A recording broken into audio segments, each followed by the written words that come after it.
People are going to tell you I'm not interested because they don't want to be honest about why they really don't want to do it in sales in general, because most people feel too vulnerable saying the real reason. It's not your systems that need to change. It's you that's going to need to change.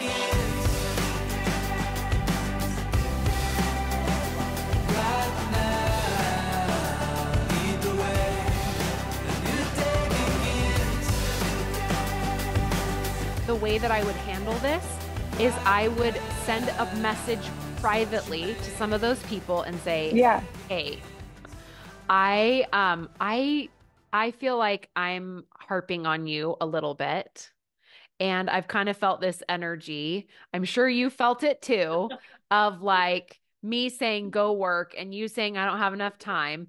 And I just want to check in because that's just not who I am. That's not how I want to show up. And so, I could be totally wrong, but I'm sort of getting the feeling that you are maybe just not wanting to you're not wanting to do this month. And then that's going to give them the space to be able to be like, no, I totally want to do it, and be like, okay, then what's up? Or more than likely, they're going to be like, you're right. I'm just totally burned out from last month. I worked so hard and I just want to enjoy the holidays and I just need a break. And you can be like, thank you so much for telling me that. Like, thank you so much. I really appreciate your honesty. That's always more important to me than anything else. Right? Because if like that's really how you feel. Yeah. That's who you are, right? And when we start to try to control people, when we know they're lying to us, we don't believe them, then resentment builds up. And then we're just like, oh, my team is so annoying. Well, they're not annoying. It's just they're lying to us. We know they're lying to us, but we're pretending that they're not subconsciously and to them. So then we're lying to them. They're lying to us and we're mad about it. And then we build resentment. No, we don't want that. So the best solution anytime you perceive something like this coming up, right? Humans are experts at reading other humans, is not to call them out.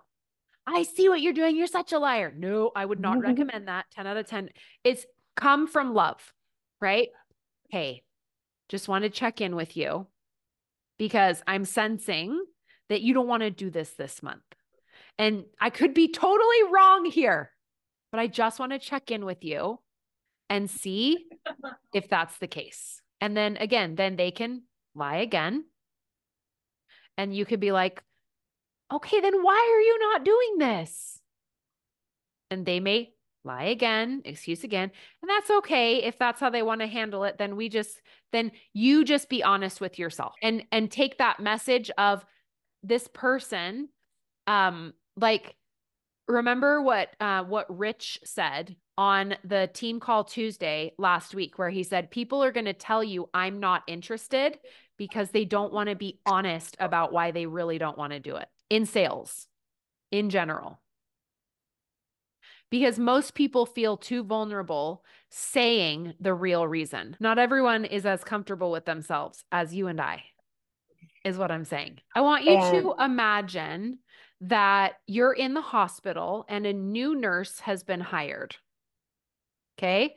And she doesn't show up to work every day for 3 days in a row. What is the charge nurse going to do? Before firing them, what are they going to do? They're going to call and they're going to be like, hey, you accepted this job and you're not showing up 3 days in a row. What's up? You okay? Are you dead? Right? Mm-hmm. So I want you to see there is a leadership level up that needs to happen here from you. What I kind of sense is that there's a little bit of fear, and I could be off. So just be like, Emily, you're wrong. But I sense there's like maybe some sort of energy of fear of like, I don't want to push them too hard and then have them leave or something. Or, I mean, I'm just wondering, because this is something I used to do. So I'm not trying to project it onto you, but I'm curious if that's there for you at all. It's very common when we're leading a volunteer army, even if it didn't have to be in a phone call, even a voice message that just said, hey, I know you said you want to do this. And I'm like so excited to do this with you. I just keep getting this weird vibe, like you don't want to do it. And I could be totally wrong. I'm sensing that you don't actually want to do it. And it's fine if you don't, but I just want to check in because it's communication, right? The way we actually motivate people is through connection and vulnerability. That's how we motivate, connection and vulnerability. So when you look at the way that I'm offering for you to try out, what do those two things facilitate every single time? Taking the time to stop and connect and being vulnerable. I'm sensing something here and I could be totally off. You're being vulnerable. Connection and vulnerability. That's what creates motivation. And it doesn't mean that we're always going to get the outcome that we want.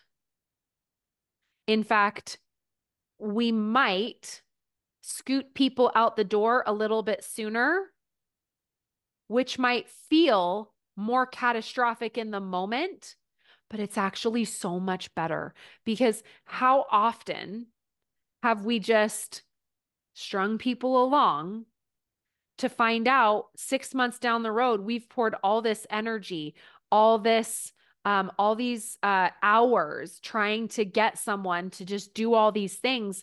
And the energy suck on you. Like sometimes we got to just throw the fish back. When you've got you've got the people there with you and you're just like, dun, dun, dun, dun, dun, dun. It's just like so fun, right? And then when you got this energy drain and this energy suck over here, like cut the arm off. It's not your systems that need to change. It's you that's going to need to change. It's the way you think about it. It's the way you interact with it.